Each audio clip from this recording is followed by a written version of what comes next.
தெரியுமா? இந்த படம் முதல் டே வியாழக்கிழமை போட்டப்போ இதோட முதல் கலெக்ஷன் என்னண்ணே? என்னாச்சுண்ணே சொல்லுங்கள். 2 ரூபா வருமா, 2.25 வருமா? வந்துச்சா? உண்மையை பேசுவோம். இது எதுக்கு போய் நடிகர்கள்ட்ட உண்மையை சொல்லுங்க. எவ்வளோ ஓடி இருக்குன்னு சொல்லுங்க. ஏன் மறைக்காதீங்க. எவ்வளோ ஓடி இருக்குன்னு சொன்னாதான் யாரும் சம்பளம் ஏற்ற மாட்டாங்க, யாரும் எதுவும் பண்ண மாட்டாங்க, உண்மையாக இருப்பாங்க. உங்கள் சம்பளத்தை ஏற்றிடுவீங்களா அப்படின்லாம் கேட்டாங்க ஃபஸ்ட்டு. கண்டிப்பாக முதல் கண்டிஷன் சம்பளம் ஏறாது, அதே சம்பளம் தான். அதை உறுதி அளிக்கிறேன். ஏன்னா இந்த பட்ஜெட்டில் இப்படி தான் எடுக்கணும். சம்பளம் ஒவ்வொருத்தவங்க சம்பளம் ஏற்றும் போது அடுத்த இது பண்ணும்போது அந்த பட்ஜெட் ரொம்ப ஜாஸ்தியாகும். இது எனக்கு பல ஆண்டுகளுக்கு அப்புறம் இவ்வளோ பெரிய வெற்றி கிடைச்சிருக்கு. அதுதான் இன்னொன்று, நம்ம தோல்வியை ஒத்துக்கணும். நான் தோல்வி அடைஞ்சிருக்கேன். என் தோல்வியை ஒவ்வொரு தடவையும் நான் ஒத்துக்கிட்டேன்.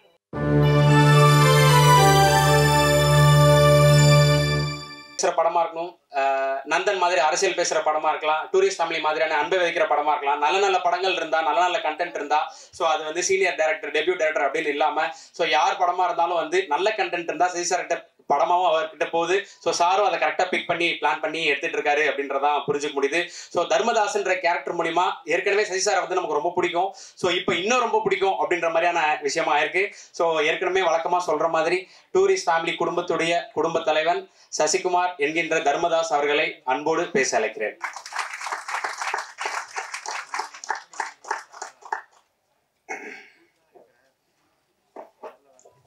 எல்லோருக்கும் வணக்கம். பிரசன் மீடியாவுக்கு ரொம்ப நன்றி. அந்த வெற்றி விழான்றதை விட உங்களுக்கு எல்லாருக்கும், மக்களுக்கும், பிரசன் மீடியாவுக்கும் சொல்கிற நன்றி விழா தான். நாங்கள் எல்லாரும் உங்களுக்கு நன்றி சொல்கிற விழாவாக தான் அதை பார்க்குறேன். ரொம்ப சந்தோஷம். இந்த படம் பார்த்துட்டு வந்து நீங்கள் எல்லோரும் சொன்னீங்க, என்னோடய பத்திரிக்கை நண்பர்கள்லாம் சொன்னாங்க, உங்கள் சம்பளத்தை ஏற்றிடுவீங்களா அப்படின்லாம் கேட்டாங்க ஃபஸ்ட்டு. கண்டிப்பாக முதல் கண்டிஷன் சம்பளம் ஏறாது, அதே சம்பளம் தான். அதை உறுதி அளிக்கிறேன். ஏன்னா இந்த பட்ஜெட்டில் இப்படி தான் எடுக்கணும். சம்பளம் ஒவ்வொருத்தவங்க சம்பளம் ஏற்றும் போது அடுத்த இது பண்ணும்போது அந்த பட்ஜெட் ரொம்ப ஜாஸ்தியாகும். இதை விட உங்களுக்கு தெரியும், மார்க்கெட்டில் ரொம்ப கம்மியாகும் அப்படின்ற ஒரு விஷயங்கள்லாம் தெரியும் சம்பளத்தை ஏற்றல. இன்னும் ரொம்ப சந்தோஷம் என்னென்னா, எனக்கு பல ஆண்டுகளுக்கு அப்புறம் இவ்வளோ பெரிய வெற்றி கிடைச்சிருக்கு. அதுதான் இவ்வளோ பெரிய வெற்றி கிடைச்சது, பெரிய வெற்றி. இது என்னோட வெற்றியாக நான் நினைக்கல. இந்த படம் வெற்றியை வந்து ஒரு சசிகுமார் ஜெயிச்சுட்டான், $1 மில்லியன் ஜெயிச்சிருச்சு அப்படின்னு நினைக்காதீங்க. புது இயக்குநர்களுக்கு சான்ஸ் கொடுக்கலாம். இனிமேல் எல்லாம் புது இயக்குநர்கள், தோல்வி அடைஞ்ச இயக்குநர்களுக்கு நம்பிக்கை கொடுத்துருக்கு. இந்த படம் வந்து நம்பிக்கை தான் கொடுத்து, நாங்களாம் உங்களுக்கு நம்பிக்கை தான் கொடுத்துருக்கோம். பொறுமையாக காத்துக்கிட்டு அதுக்கான இதில் இருந்தால் கண்டிப்பாக நமக்கு வந்து வெற்றி கிடைக்கும். இன்னொன்று, நம்ம தோல்வியை ஒத்துக்கணும். நான் தோல்வி அடைஞ்சிருக்கேன். என் தோல்வியை ஒவ்வொரு தடவையும் நான் ஒத்துக்கிட்டேன். இந்த படம் முதல் நாள் கலெக்ஷன் என்ன உங்கள் எல்லாருக்கும் தெரியுமா? இந்த படம் முதல் டே வியாழக்கிழமை போட்டப்போ இதோட முதல் கலெக்ஷன் என்னண்ணே? என்னாச்சுண்ணே சொல்லுங்கள். 2 ரூபா வருமா, 2.25 வருமா? வந்துச்சா? உண்மையை பேசுவோம். இது எதுக்கு போய் நடிகர்கள்ட்ட உண்மையை சொல்லுங்க. எவ்வளோ ஓடி இருக்குன்னு சொல்லுங்க. ஏன் மறைக்காதீங்க. எவ்வளோ ஓடி இருக்குன்னு சொன்னாதான் யாரும் சம்பளம் ஏற்ற மாட்டாங்க, யாரும் எதுவும் பண்ண மாட்டாங்க, உண்மையாக இருப்பாங்க. அப்போ நீங்கள் ஒவ்வொரு தடவையும் சொல்லும்போது தான், சார் இந்த 2 ஏன் நான் சொல்கிறேன்னா, முதல் நாள் இந்த படத்தோட கலெக்ஷன் 2 அப்படின்னா என்னோடய மொத்த படம் ஒரு படம் வந்து 2 தான் கலெக்ட் ஆகிருக்கு. அதை நான் தெரிஞ்சுக்கிட்டேன். ஸோ என்னுடைய இந்த படம் ஒரு படம் 2.5க்கும் ஓடி இருக்கு, இப்போ பல கோடிக்கும் ஓடி இருக்கு. இதோட இது உங்களுக்கு தெரியும். இது பெரிய ஹையஸ்ட், என்னுடைய ஹையஸ்ட் இது வந்து குட்டிப்புலி தான். சுந்தரபாண்டியனும் குட்டிப்புலி தான். அந்த குட்டிப்புலியும் சுந்தரபாண்டியனும் ஹையஸ்ட் கலெக்ஷனை இந்த டூரிஸ்ட் ஃபேமிலி வந்து அடிச்சிருக்கு. அது ரொம்ப சந்தோஷமாக இருக்குது.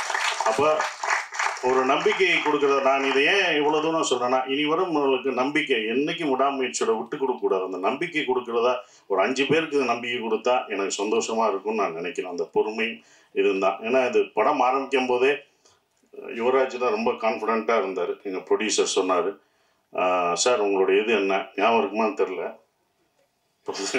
இது எவ்வளோ போகும்ட்டு. சார் உங்கள் இதை கண்டிப்பாக இந்த படம் மேலே என்னோட நம்பிக்கை வச்சது இந்த ப்ரொடியூசர்ஸ் 2 பேரும் தான். அவங்க தான் இது மேலே ரொம்ப நம்பிக்கை வச்சாங்க. சார் இது நல்லா வரும் சார். எனக்கு சுந்தரபாண்டியன் உங்களை எப்படி எல்லாருக்கும் பிடிச்சதோ, சின்ன பசங்கள்லேருந்து வயசானவங்க வரைக்கும் உங்களுக்கு எப்படி பிடிச்சதோ இந்த படத்தில் வர தர்மதாஸ் கேரக்டர் எல்லாருக்கும் பிடிக்கும் சார்னு தேட்டரில் போய் பார்க்கும்போது அதை உணர்ந்தோம். ஒவ்வொரு தேட்டரும் படும்போது மக்கள் வந்து ரொம்ப நாளைக்கு அப்புறம் குடும்பமாக ஒரு தேட்டரில் வந்து படம் பார்க்குறேன். எல்லாம் ஓடிடியில் இருக்காங்க, வீட்டில் இருக்காங்கன்னு நினச்சிட்டு இருந்தோம். நல்ல படம் கொடுத்தா அவங்க வர்றாங்கன்றது இப்போ தெரிஞ்சுக்கிட்டேன். நான் தெரிஞ்சுக்கிட்டேன், இது எனக்கு தான். அப்போ எல்லாரும் தெரிஞ்சுக்கணுங்க. அப்போ ஃபேமிலியாக வர்றாங்க, ஏன்னா இவ்வளோ வர்றாங்க அப்படின்னும் போது அவங்க நல்ல படம் இந்த மாதிரி குடும்பத்தோடு ஒரு படம் பார்க்கலான்ற நம்பிக்கை கொடுத்துருக்கு. ஒரே மாதிரி படம் பண்ண வேணாம், டிஃப்ரெண்ட்டாக படம் பண்ணலாம், ஜானர் ஆஃப் படம் பண்ணலாம் அப்படின்ற ஒரு நம்பிக்கையை வந்து இந்த படம் கொடுத்துருக்கதா நான் நினைக்கிறேன். இப்போ வரைக்கும் ஃபேமிலி தேட்டருக்கு வந்துக்கிட்டே இருக்காங்க. ஒரு பெரிய குடும்பம் என்றைக்குமே அப்போ இருந்து இப்போ இருந்து ஒரு விஷயம் இருக்குது. ஏன்னா நாங்களும் தேட்டர் வச்சுருக்கோம். அந்த தேட்டர் கவுண்டர் பின்னாடி நான் உட்காந்துருக்கும்போது லேடிஸ் கவுண்டர்லாம் கூட்டம் வரும், பயங்கரமாக இருக்கும், கூட்டங்களாக நிற்கும். நாங்கள் சின்ன வயசில் உட்காந்து பார்க்கும்போது பார்ப்போம். அப்போ டிக்கெட்டில் உள்ளவங்களாம் சொல்லுவாங்க, எந்த படம் பெண்களுக்கு பிடிச்சி தாய்மார்களுக்கு பிடிக்கிற படங்கள்லாம் சூப்பர் ஹிட் ஆகும் அப்படின்னு அப்போ இருந்து சொல்கிறாங்க. அது இப்போ வரைக்கும் அது நடந்துக்கிட்டு தான் இருக்குது. அதனால தாய்மார்களின் பேராதவர்களுடன் அப்படின்னு ஒன்று போஸ்ட் அடிப்பாங்க. ஸோ அவங்களுக்கு பிடிச்சிச்சுன்னு வச்சுக்கோங்களேன், ஃபேமிலியாக வருவாங்க. 5 பேர் வர மாட்டாங்க, ஒரு குடும்பமே வரும். ஒரு குடும்பத்துக்கு பிடிச்சிச்சுன்னா வரும், ஒரு பசங்களுக்கு படம் பிடிச்சிச்சுன்னா அவ்வளோ பேர் வரும். ஸோ அப்படி இந்த படத்தை இவ்வளோ அழகாக ரீச் பண்ணி கொண்டு போன இந்த கம்பெனிக்கு நான் என்னுடைய வாழ்த்துக்களை தெரிவிச்சுக்கிறேன். அப்புறம் அபி எங்களுடைய டைரக்டர், நான் இவ்வளோ நல்லா நடிச்சிருக்கேன் அப்படின்னு சொன்னது அப்படி காரணம், முக்கியமான காரணம் நல்லா நடிச்சிருக்கேன்னா என்னோடய பாடி லாங்குவேஜ் எல்லாம் மாறி இருக்குன்னா அது அபி தான், டைரக்டருக்கு தான் போச்சு. ஒவ்வொரு விஷயம் பார்த்து தான் சொல்லுவேன், இது எப்படி பண்ணுவேன் அப்படின்றது. அந்த கையை வச்சு சொல்லுவேன். நமக்கு பொண்ணு இருக்கோ அது அவரோடது தான், இன்னொரு தடவை பொண்ணு அது நல்லா பண்ணிடுறேன், இன்னொரு தடவை நமக்கு பொண்ணு இருக்கோ அப்படின்னு இப்போ எல்லாம் வந்து சொல்லும்போது அது அபியோட ஸ்டைலை தான் நான் பிடிச்சேன். ஸோ அபி, தேங்க்யூ. இப்படி ஒரு நல்ல படத்தை எனக்கு கொடுத்ததுக்கு நான் நன்றி சொல்லணும். நீங்கள் எனக்கு நன்றி சொல்லிட்டீங்க, நான் உனக்கு நன்றி சொல்லணும். ஏன்னா ஒரு ஸ்கிரிப்ட் எழுதுறதுக்கு வயசு முக்கியம் இல்லை, அதை நிரூபிச்சுட்ட. நீ எல்லாருக்கும் ஒரு ரோல் மாடலாக இருக்க. இனி உன்னுடைய அடுத்த படம் தான் ரொம்ப கஷ்டமானதாக இருக்கும். ஏன்னா முதல் படம் சுப்பிரமணியம் முடிச்சு 2வது படம் என்ன பண்ணணும்னு எனக்கு தெரியாது. அந்த அனுபவத்தை வச்சுனேன் கேர்ஃபுல்லாக. அதையும் முதல் படமாக நினைனேன். முதல் படத்தில் என்ன எதிர்பார்த்தவங்களோ அதை கொடுத்துரு. நம்ம புதுசாக போகணுன்னு அது பண்ண முடியாது. ஸோ உன்னுடைய அடுத்த படம் உனக்கு வந்து இதை விட ஒரு பெரிய நடிகர் உனக்கு வரலாம், இன்னும் பெரிய நடிகர்கள் உனக்கு வருவாங்க, பெரிய ப்ரொடக்ஷன் வரும், பெரிய காசு வரும். ஆனால் கரெக்டான படத்தை மட்டும் எடுத்துரு. அதுதான் அவங்க கரெக்டான படத்தை மட்டும் எடுத்துரு. ஏன்னா இன்னும் எல்லா கண்களும் உன் மேலே தான் வாட்ச் பண்ணுவாங்க. அடுத்து உனக்கு ரொம்ப இதுக்கு பொறுமையாக நல்ல ஸ்கிரிப்ட் பண்ணி ஜெயிச்சிரு. உன் அடுத்த வெற்றிக்காக நாங்கள் இன்னும் மாவளோடு காத்துக்கிட்டு இருக்கோம். அது நீ ஜெயிக்கணும் அப்படின்ற ஒரு விஷயம். சிம்ரன் மேடம் ரொம்ப சந்தோஷம். உங்கள் படங்கள்லாம் அவ்வளோ ரசித்து பார்த்தோம். சிம்ரன் வல்லையான்னு வாங்க, அடுத்த நான் வெற்றி விழாவில் கூட்டு வரேன்னு சொன்னேன். அதே படம் வெற்றியும் அடைஞ்சது, உங்களை கூட்டம் வந்துட்டேன். ரொம்ப சந்தோஷம். நீங்களாக தான் வந்துட்டீங்க, கூட்டம் வந்துட்டேனோம்னா அதை கூட்டு வர போகிறாங்க. நீங்கள் தான் வந்துட்டீங்க, அவங்களுக்கு சந்தோஷம். ஆனால் அப்போ அது ரொம்ப சந்தோஷம் மேடம். அவங்களோட ஒர்க் பண்ணது எனக்கு ரொம்ப சந்தோஷமான ஒரு தருணமாக இருந்தது. நம்ம அப்போ வந்தது பெண்ணா வானவில் தானான்னு பூமியிலே பூ பறிக்கும் தேவதானான்னு தேட்டரில் பார்த்துருப்போம். துள்ளாத மனம் துள்ளில் அவங்கள அப்படி வச்சு பார்த்துருப்போம். அவங்க நம்ம செட்டுக்கு வர்றதே எங்களுக்கு எப்படி இருக்குன்னு பார்த்துக்கோங்க, அந்த மாதிரி தான். ஸோ அவ்வளோ அந்த சீனியாரிட்டி அதெல்லாம் எதுவுமே கிடையாது. அவங்க அவ்வளோ அழகாக பெர்ஃபார்மன்ஸ், அவங்க அவ்வளோ பெர்ஃபார்மன்ஸ் படம் பார்த்துருக்கோம். வாலியாக இருக்கட்டும் சரி, பஞ்சதந்திரமாக இருக்கட்டும், அவ்வளோ பெர்ஃபார்மரான ஒருத்தவங்க. அவங்கள நாங்கள் வந்து நல்லா பார்த்துக்கணுன்ற ஒரு இதுதான் இருந்தது. அவங்கள மரியாதை, அவங்களோட உழைப்புக்கு நம்மளுடைய தமிழ்நாட்டில் வந்து நம்ம தமிழை கற்றுக்கிட்டு அவங்க தமிழ்நாட்டில் அப்படி இவ்வளோ படங்கள் பண்ணியிருக்காங்க. அவங்களுக்கு நம்ம எவ்வளோ ரெஸ்பெக்ட் கொடுக்கணும் அப்படின்றதான் எனக்கு செட்டுக்குள்ளே ரொம்ப இருந்தது. அது எல்லாருமே நாங்கள் கொடுத்துருக்கோம். உங்களுக்கு அவ்வளோ மரியாதையாக கொடுத்து உங்களை ஒரு ராணி போல் பார்த்துருக்கோன்ற நம்பிக்கை எங்களுக்கு இருக்குது. அது உண்மையானதை நீங்கள் தான் சொல்லணும். Thank you madam. அதுதான் அப்படி. ஆனால் அவங்கள அவ்வளோ பார்த்துக்கிட்டோம் நாங்கள் எல்லாருமே, யூனிட் எல்லாமே பார்த்துக்கிட்டது எல்லாமே. Thank you madam. உங்களோட ஒர்க் பண்ணதுக்கு எனக்கு ரொம்ப சந்தோஷம்.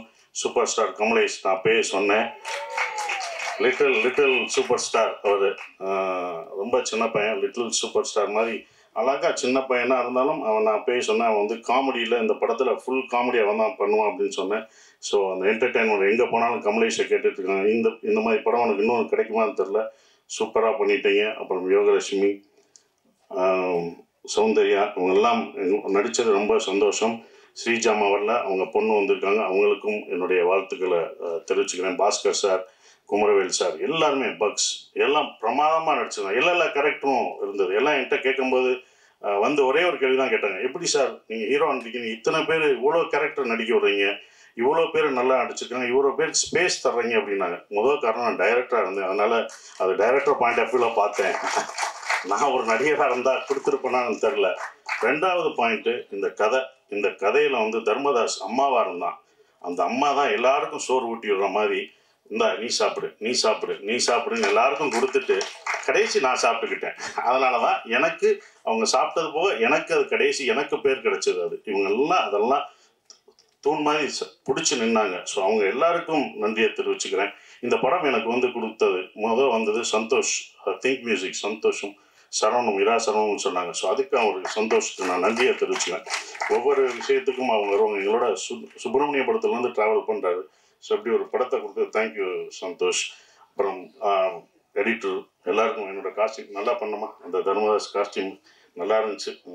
என்னடா கட்டம் பட்டது, என்னடா கிரே கலராக கொடுக்குறாங்க நாங்கள். அப்போ அதுக்கு ஒரு காரணம் சொன்னாப்புல, சார் கிரே நீங்கள் வேலை கிடைக்கிற வரைக்கும் கிரே போடுவீங்க, அதுக்கப்புறம் வேலை கிடைச்சோன்னே வேறு மாறுவீங்கன்னு சொன்னீங்க.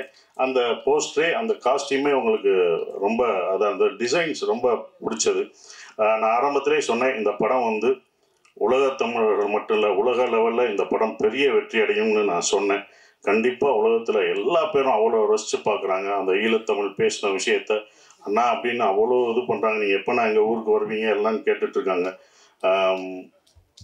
அபி இது யாருக்கும் கிடைக்காத ஒன்று கிடச்சிருக்கு. இனி உங்களை அப்படி கொண்டாடுவாங்க. வெளிநாடு போனால் நம்ம ஊரில் நம்ம மக்கள் எப்போதும் கொண்டாடுவாங்க, ஆனால் வெளிநாட்டில் அவங்க இன்னும் உன்னையும் எல்லாரும் இந்த டீமில் இந்த படத்தில் நடித்தவங்க எல்லாத்தையும் அவ்வளோ ரசித்து கொண்டாடுவாங்கன்ற நம்பிக்கை எனக்கு இருக்குது. ஏன்னா வெளிநாடுகளில் இந்த படம் அவ்வளோ வெற்றி அடைஞ்சிருக்கு, ஹையஸ்ட்டாக போயிட்டுருக்குன்றாங்க, பல தேட்டர்களில் போயிட்டுருக்குன்றாங்க. ஸோ அது ரொம்ப சந்தோஷத்தை கொடுக்குது.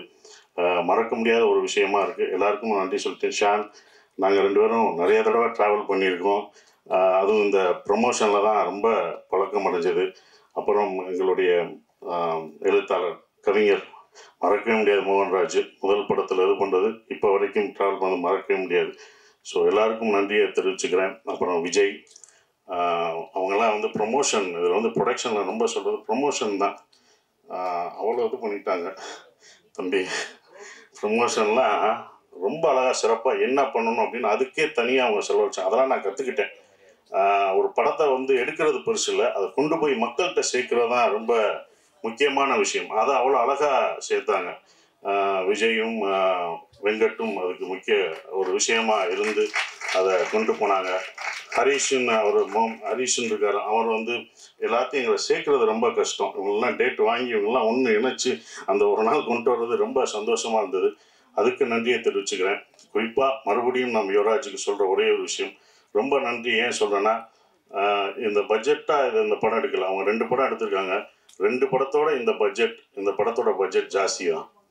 நானே சொல்லுவேன், வேணாம் இவ்வளோ போகாதீங்க அப்படின்னு நான் சொல்லுவேன். அவங்களோட சண்டையெல்லாம் போட்டுருங்க, வேணாம் என்னை வச்சு மினிமம் பட்ஜெட்டில் எடுங்க, இவ்வளோ போகாதீங்க அப்படின்வேன். அது அவருக்கும் சொல்லியிருக்காங்க, இவரை வச்சு ஏன் எடுக்கிறீங்க, இது போகுமா என்னன்னு பார்த்துக்கோங்கன்னு அவருக்கும் சொல்லியிருக்காங்க. அவர் என் மேலே நம்பிக்கை வச்சுருந்தாரு. அதோட இல்லை சார் நான் நம்பிதான் சார். நானே சொல்லுவேன், ராமேஸ்வரம் போகும்போதும் நான் சொல்லுவேன், பட்ஜெட் ஏறிடுச்சு அவங்களோட நான் சண்டை போடுவேன். இதோட 25ஆம் தேதி ஏன் போடுறீங்க, கிறிஸ்மஸ் ஹாலிடேஸ் எல்லாம் டபுளாக இருக்கும், வேணாம் சார் பரவாயில்ல சார் அப்படின்னு சொன்னாங்க. இந்த படத்து மேலே அவங்க அவ்வளோ நம்பிக்கை வச்சுருந்தாங்க. அந்த நம்பிக்கை வீண் போகலை. இந்த வெற்றி எங்களோட வெற்றி இல்லை, இது தமிழ் சினிமாவின் வெற்றியாக தான் நான் கருதுகிறேன். குடும்ப படங்கள் நிறையா வரும்ன்ற நம்பிக்கை எனக்கு இருக்குது. ஸோ இன்னும் மாறும், நிறையா படங்கள் நிறையா ஜேனர் படம் வரும்னு நினைக்கிறேன். உங்கள் எல்லாருக்கும் என் நன்றியை தெரிவிச்சு அப்படியே நன்றி. தேங்க்யூ.